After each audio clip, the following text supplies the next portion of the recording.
Sejam bem-vindos a mais uma leitura diária. A passagem de hoje se encontra no livro de 2 Samuel, do capítulo 13 ao capítulo 16.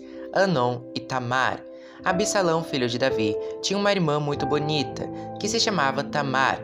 Outro filho de Davi, chamado Anon, apaixonou-se por ela. Ele estava tão apaixonado que até ficou doente. Anon pensou que era impossível possuir a sua meia-irmã. Ela era virgem e por isso não tinha o direito de se encontrar com nenhum homem.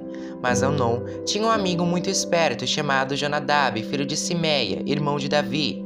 Jonadab disse a Anon: "Você é filho do rei e, no entanto, cada dia está mais triste. Diga-me por quê." "É que estou apaixonado por Tamar, a irmã de Absalão, o meu irmão por parte de pai", respondeu Anon. Então Jonadab disse: "Finja que está doente e vá se deitar. Quando seu pai vier, diga a ele: por favor, deixe que a minha irmã Tamar venha me dar de comer, que ela prepare a comida aqui onde eu possa vê-la, e que ela mesma me sirva a comida." E Anon se deitou e fingiu que estava doente. O rei Davi foi visitá-lo, e Anon disse: "Por favor, deixe que Tamar venha e prepare alguns bolos aqui onde eu possa vê-la, e que ela mesma os sirva para mim." Então Davi mandou dizer a Tamar no palácio: "Vá à casa de Anon e prepare alguma comida para ele."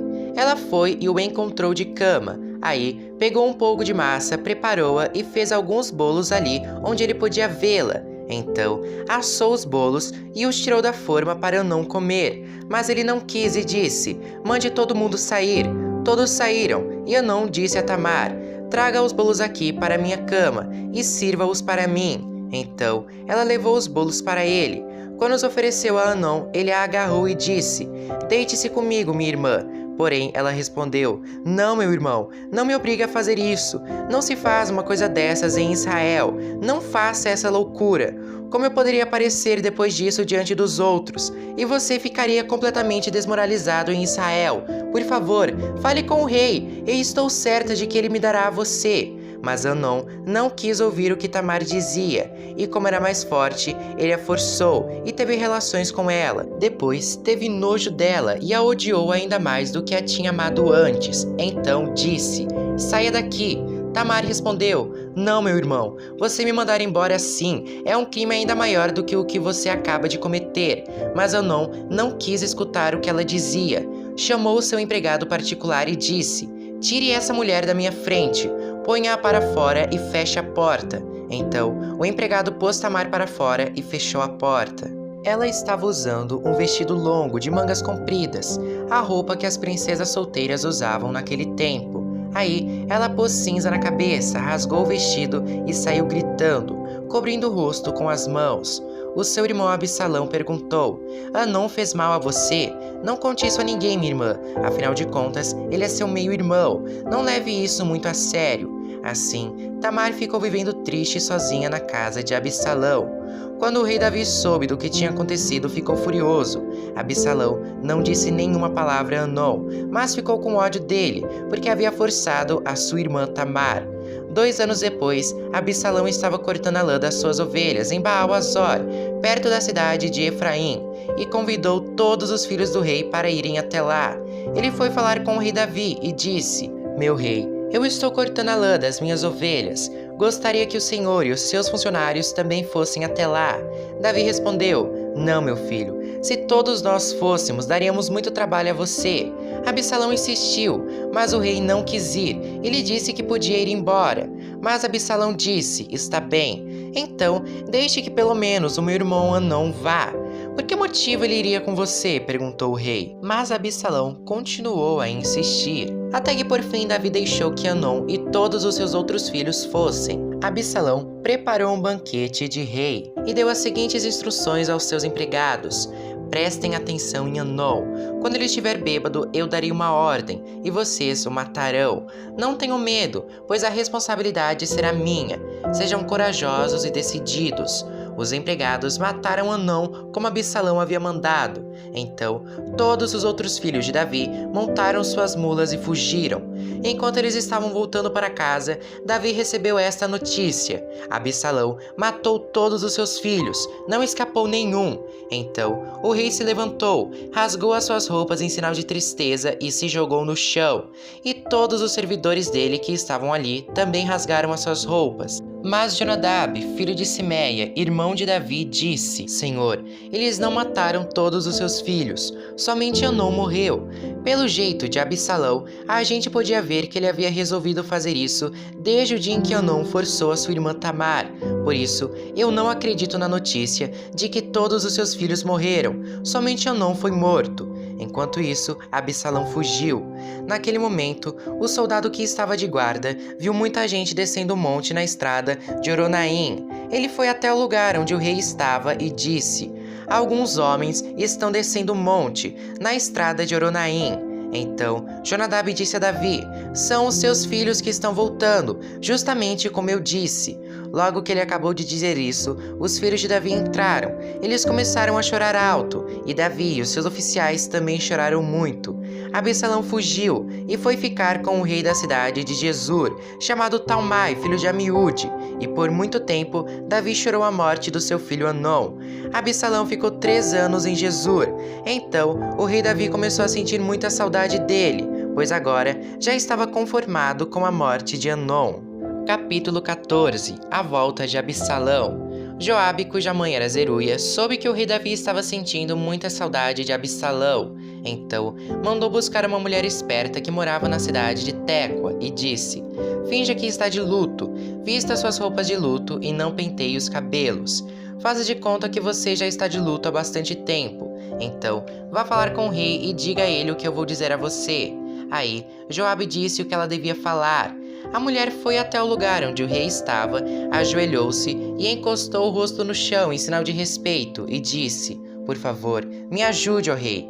O que é que você quer? Perguntou ele. Ela respondeu: O meu marido morreu. Eu sou uma pobre viúva. Senhor, eu tinha 2 filhos. Um dia, eles brigaram no campo. Não havia ninguém para apartar a briga, e um deles matou o outro. E agora, todos os meus parentes ficaram contra mim. Estão exigindo que eu entregue a eles o meu filho, porque querem matá-lo, pois ele matou seu irmão. Se fizerem isso, eu ficarei sem nenhum filho. Eles vão destruir a minha última esperança, e vão deixar o meu marido sem nenhum filho para manter vivo seu nome. Davi respondeu: Volte para casa, que eu cuidarei deste assunto. Senhor, disse ela, eu e a minha família aceitaremos a culpa por qualquer coisa que o Senhor fizer. O Senhor e a sua família ficarão inocentes. Então o rei disse: Se alguém ameaçar você, traga-o aqui, e ele nunca mais a incomodará. Senhor, disse ela, por favor, ore ao Senhor seu Deus para que os meus parentes, que planejam vingar a morte do meu filho, não cometam um crime maior ainda, matando o meu outro filho. Davi disse: Eu juro pelo Senhor, o Deus vivo, que ninguém tocará no seu filho. Senhor, disse a mulher, deixe-me dizer somente mais uma coisa. Está bem, respondeu ele. Por que o Senhor fez uma coisa tão errada com o povo de Deus? Perguntou ela. Ó rei, o Senhor não deixou que o seu filho voltasse do estrangeiro. Assim como que acabou de dizer, condenou a si mesmo. Todos nós morreremos. Somos como água derramada no chão, que não pode ser juntada de novo. Mesmo Deus não traz os mortos de volta à vida. Mas o rei pode dar um jeito de trazer um homem de volta do estrangeiro. Ó rei, eu vim falar com o Senhor agora porque o povo me ameaçou. Aí eu pensei, vou falar com o rei, pois tenho a esperança de que ele atenda ao meu pedido. Pensei que o Senhor me atenderia e me salvaria daquele que está tentando matar o meu filho e a mim, e que quer nos tirar da terra que Deus deu ao seu povo. Eu, a sua criada, também pensei que a sua promessa me salvaria, pois o rei é como o anjo de Deus e sabe tudo. Que o Senhor nosso Deus esteja com o Senhor. Eu vou lhe fazer uma pergunta, respondeu o rei, e você vai me dizer toda a verdade. Pergunte o que quiser, Senhor, respondeu ela. Foi Joabe que pôs você nisto, não foi? Perguntou o rei. Ela respondeu: Digo por tudo que é sagrado que não há jeito de escapar da sua pergunta. Sim, foi o seu oficial Joabe quem me disse o que fazer e o que falar. Ele fez isso para resolver este caso. O Senhor é sábio, como o anjo de Deus, e sabe tudo o que acontece. Mais tarde, o rei disse a Joabe: Eu resolvi fazer o que você quer. Vai e traga de volta o jovem Absalão. Então Joabe se jogou no chão em frente de Davi e, em sinal de respeito, disse: Deus o abençoe, ó rei. Agora eu sei que o Senhor está satisfeito comigo, pois atendeu o pedido que eu, seu criado, fiz. Então Joabe levantou-se, foi à cidade de Jesur e trouxe Absalão de volta para Jerusalém. No entanto, o rei deu ordem para Absalão não morar no palácio. Eu não quero vê-lo, disse ele. Aí Absalão foi morar na sua própria casa e não apareceu mais diante do rei. Absalão faz as pazes com Davi. Em Israel não havia ninguém tão famoso por sua beleza como Absalão. Ele era perfeito da cabeça aos pés. Tinha muito cabelo que ele cortava uma vez por ano, quando ficava muito comprido e pesado. A sua cabeleira pesava mais de 2 quilos, de acordo com a medida real de pesos. Ele tinha 3 filhos e uma filha chamada Tamar, que era muito bonita. Absalão morou 2 anos em Jerusalém sem ver o rei. Então mandou buscar Joabe para lhe pedir que fosse falar com o rei em favor dele. Mas Joabe não quis ir. Aí ele mandou buscá-lo de novo, mas Joabe recusou novamente. Então Absalão disse aos empregados: Olhem, o campo de Joabe é pegado ao meu, e nele há uma plantação de cevada. Vão lá e ponham fogo no campo dele. Então eles foram e puseram fogo no campo de Joabe. Aí Joabe foi à casa de Absalão e perguntou: Por que os seus empregados puseram fogo no meu campo? Absalão respondeu: Eu mandei chamar você. Quero que você vá dizer ao rei Davi o seguinte: Afinal de contas, por que foi que eu voltei de Jesur? Seria melhor ter ficado lá. E Absalão continuou: Eu quero falar com o rei. Se sou culpado, que ele mande me matar. Então Joabe foi conversar com o rei. Aí o rei mandou buscar Absalão, e este veio, ajoelhou-se e encostou o rosto no chão diante dele, e o rei o beijou. Capítulo 15. A revolta de Absalão. Depois disso, Absalão mandou preparar para si um carro com cavalos e 50 homens para correrem na sua frente. Ele se levantava cedo e ficava no portão da cidade, onde a estrada terminava.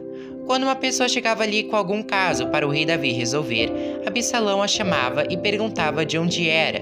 E quando a pessoa respondia: Senhor, eu sou de tal tribo de Israel, Absalão dizia: Olhe, a lei está do seu lado, mas não há um representante do rei para ouvir o seu caso.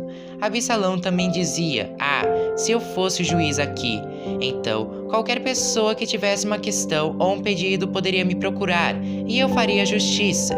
E quando alguém chegava perto de Absalão para se curvar diante dele, ele o segurava, abraçava e beijava. Absalão fazia isso com todos os israelitas que iam pedir ao rei Davi que fizesse justiça, e assim ele conquistava o coração do povo de Israel. 4 anos depois, Absalão disse ao rei Davi: Deixe-me ir à cidade de Hebrom para pagar uma promessa que fiz a Deus o Senhor. Enquanto estava morando em Jesur, na Síria, eu prometi que se o Senhor me trouxesse de volta a Jerusalém, eu o adoraria em Hebrom. Vá em paz, disse o rei. Aí Absalão foi a Hebrom, mas enviou mensageiros a todas as tribos de Israel para dizerem o seguinte: Quando vocês ouvirem o toque de corneta, digam: Absalão se tornou rei em Hebrom. 200 homens saíram de Jerusalém com Absalão, como convidados. Eles não sabiam nada daquele plano e foram com toda boa fé.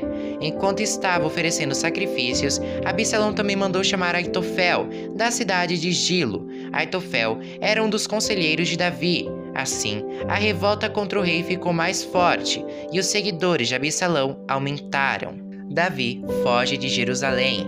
Então veio um mensageiro e contou a Davi que os israelitas haviam passado para o lado de Absalão.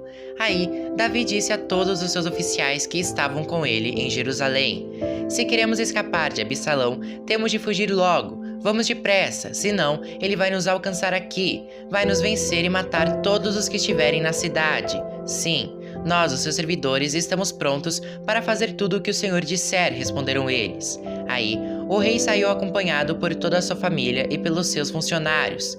Deixou somente 10 concubinas para cuidarem do palácio. Quando o rei e todo o seu povo estavam saindo da cidade, pararam na última casa. Todos os funcionários ficaram de pé diante do rei, enquanto os queretitas e os peletitas desfilaram em frente dele. Os 600 soldados que o haviam seguido desde a cidade de Gate também passaram diante dele. Então Davi disse a Itai, o líder deles: Por que é que você está indo com a gente? Volte e fique com o novo rei. Você é um estrangeiro, um refugiado que está longe da sua pátria. Você só viveu aqui pouco tempo. Então, por que eu faria você seguir comigo? Eu não sei para onde vou. Volte e leve os seus companheiros, e que o amor e a fidelidade do Senhor estejam com você.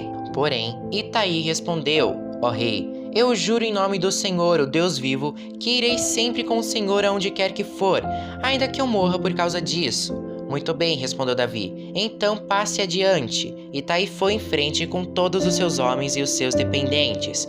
Enquanto os seguidores de Davi saíam, o povo chorava alto. O rei atravessou o riacho de Cédron, e todos os seus homens também, e foram na direção do deserto. Zadok, o sacerdote, estava com eles, e também os levitas, carregando a arca sagrada da aliança. Os levitas colocaram a arca no chão, até que todo o povo acabou de sair da cidade. Abiatar também estava ali. Então o rei disse a Zadok: Leve a arca da aliança de volta para a cidade. Se o Senhor está satisfeito comigo, um dia ele me deixará voltar para ver a arca e a casa onde ela fica. Mas se ele não está satisfeito, que faça comigo o que quiser. E Davi continuou a falar com Zadok: Olhe, leve seu filho Ahimaás e também Jonatas, filho de Abiatar, e volte em paz para a cidade. Enquanto isso, eu vou ficar esperando nos caminhos do deserto, até receber notícias de vocês. Então, Zadok e Abiatar levaram a arca de volta para Jerusalém e ficaram lá. Davi subiu o Monte das Oliveiras chorando. Ele estava descalço e havia coberto a cabeça em sinal de tristeza. Todos os que o seguiam cobriram a cabeça e também choravam. Quando contaram a Davi que Aitofel havia passado para o lado de Absalão, ele disse: Ó Senhor Deus, faze com que os conselhos de Aitofel atrapalhem os planos de Absalão. Quando Davi chegou ao alto do monte, onde havia um lugar de adoração, o seu fiel amigo Uzai, da família dos Arquitas, foi encontrar-se com ele ali. Uzai estava com as roupas rasgadas e tinha posto terra na cabeça em sinal de tristeza. Davi lhe disse: Não venha comigo, pois isso não me ajudará, mas você pode me ajudar, fazendo com que os conselhos de Aitofel fiquem sem efeito. Quando voltar à cidade, diga a Absalão: Ó rei, eu agora vou servir o Senhor como servia o seu pai. Os sacerdotes Zadok e Abiatar vão estar lá, e você contará a eles tudo o que ouviu no palácio do rei. Os filhos deles, Ahimaás e Jonatas, vão estar lá também, e você poderá me mandar por eles todas as informações que conseguir. Então, Uzai, o conselheiro particular de Davi, foi, e chegou à cidade justamente quando Absalão estava chegando lá. Capítulo 16. Davi e Ziba. Davi passou para o outro lado do Monte das Oliveiras, e ali se encontrou de repente com Ziba, o empregado de Mefibosete. Ele trazia 2 jumentos carregados com 200 pães, 100 cachos de passas, 100 cachos de frutas frescas e um odre cheio de vinho. Então, o rei Davi lhe perguntou: O que você vai fazer com tudo isso? Ziba respondeu: Os jumentos são para a família do rei montar, o pão e as frutas para os homens comerem, e o vinho é para eles beberem quando ficarem cansados no deserto. Onde está Mefibosete, neto do seu patrão Saul? Perguntou o rei. Ziba respondeu: Ele ficou em Jerusalém, porque está convencido de que agora os israelitas vão devolver a ele o reino do seu avô Saul. O rei disse a Ziba: Tudo que era de Mefibosete é seu. Ziba respondeu: Eu me curvo diante do meu rei Senhor, e que eu sempre possa agradá-lo. Davi e Simei. Quando o rei Davi chegou à cidade de Baurim, Simei, filho de Gera, um dos parentes de Saul, foi encontrar-se com ele e começou a amaldiçoá-lo. Simei começou também a jogar pedras em Davi e nos seus oficiais, apesar de o rei estar rodeado pelos seus homens e pelos guardas pessoais. Ele amaldiçoou Davi e disse: Fora daqui, assassino, criminoso! Você tomou o reino de Saul. O Senhor Deus o está castigando por você ter matado tantas pessoas da família de Saul. Agora, Deus entregou o reino ao seu filho Absalão, e você está arruinado, seu assassino. Então, Abissai, cuja mãe era Zeruia, disse ao rei: Por que o Senhor permite que este cachorro morto o amaldiçoe? Deixe que eu vá lá cortar a cabeça dele. Vocês, filhos de Zeruia, não têm nada a ver com isso, respondeu o rei a Abissai e ao seu irmão Joabe. Se foi o Senhor Deus quem mandou que este homem me amaldiçoasse, quem tem o direito de perguntar por que é que ele está fazendo isso? E Davi disse a Abissai e a todos os seus oficiais: se o meu próprio filho está tentando me matar, porque eu ficaria admirado se este membro da tribo de Benjamim quisesse fazer o mesmo. Deixem esse homem em paz. Deixem que ele amaldiçoe, porque foi o Senhor quem o mandou fazer isso. Pode ser que o Senhor olhe para minha aflição e me dê algumas bênçãos em lugar dessas maldições. Então, Davi e os seus homens continuaram o seu caminho. Simei também ia ao lado, caminhando pelo monte, amaldiçoando e jogando pedras e terra em Davi. O rei e todos os seus homens chegaram muito cansados ao rio Jordão e descansaram ali. Absalão em Jerusalém. Absalão e todos os israelitas entraram em Jerusalém, e Aitofel estava com eles. Quando Uzai, o conselheiro particular de Davi, encontrou Absalão, gritou: "Viva o rei! Viva o rei!" E Absalão perguntou: "Onde está a sua fidelidade ao seu amigo? Por que você não foi com ele?" Uzai respondeu: "Como é que eu poderia fazer isso? Eu sou a favor daquele que foi escolhido por Deus o Senhor, por este povo e por todos os israelitas. Eu ficarei com o Senhor, afinal de contas, a quem eu deveria servir, a não ser o filho do meu chefe? Assim como serviu seu pai, eu agora o servirei." Aí Absalão disse a Aitofel: "Eu quero o seu conselho. O que devemos fazer?" Aitofel respondeu: "Tenha relações com as concubinas do seu pai, aquelas que ele deixou cuidando do palácio. Assim, todos em Israel ficarão sabendo que você se tornou inimigo do seu pai, e os seus seguidores ficarão bem animados." Então, armaram uma barraca para Absalão no terraço do palácio, e ali, na frente de todos, ele teve relações com as concubinas do seu pai. Naquela época, os conselhos que Aitofel dava eram seguidos como se fossem a própria palavra de Deus. Tanto Davi como Absalão o seguiam.